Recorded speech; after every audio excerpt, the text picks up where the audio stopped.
Town Office and Sports News. Plateau United coach Zachary Baraja believes his side can be the Leicester City of the Nigeria Professional Football League this season. The team skipper, Golbe Elisha, shares the coach's sentiments, saying that their aim is to pick a continental ticket. The Nigeria Professional Football League side Dolphins FC have been renamed Rivers United by the Rivers State government. The league management company, the LMC, confirmed that the name change was agreed upon on Thursday following a formal request by the Rivers State government.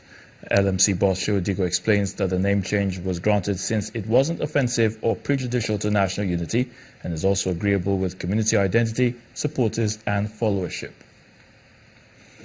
As Arsenal prepare to face Hull City in the English FA Cup for the third straight season, manager Arsene Wenger is in confident mood as the side continues to battle on three fronts this season. Wenger is likely to rest several key players for the match against Hull ahead of their Champions League last 16 tie against the European champions Barcelona. US President Barack Obama has congratulated the Chicago Blackhawks after the NHL team claimed their third Stanley Cup title during President Obama's 7 years in office. Mr. Obama has stated publicly several times that he is a fan of Chicago sports teams, most notably the NBA's Chicago Bulls and MLB's Chicago White Sox.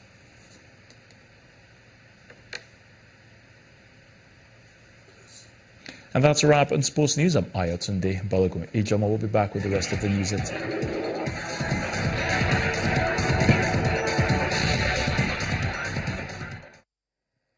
Well, Charles Ezeme, a survivor of yesterday's bus crash, which killed 71 people when it crashed into a lorry, has been found among the dead bodies. Here's Cynthia Are with more.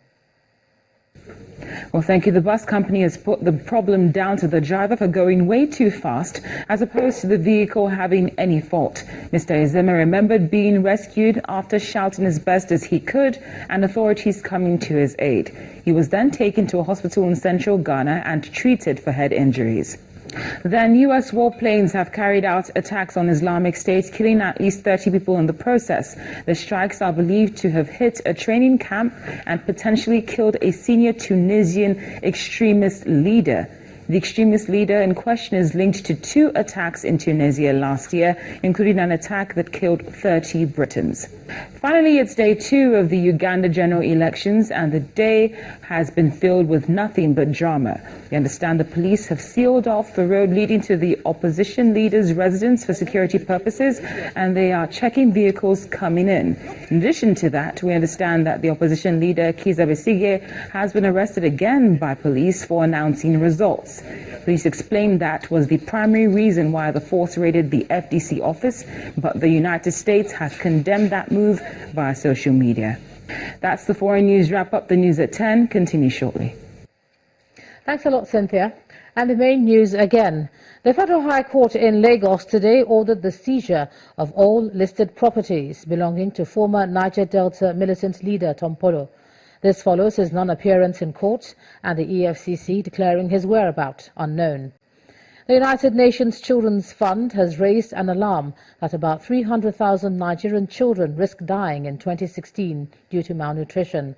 The organization put the number of malnourished children in the country at 1.6 million. And in Uganda, the police have detained the opposition leader Kizza Besigye after a raid on his party's headquarters in Kampala. Well, that's the news at 10 tonight. Thanks a lot for staying with us. I'm Ijoma Onyaso. You have a great weekend. Good night.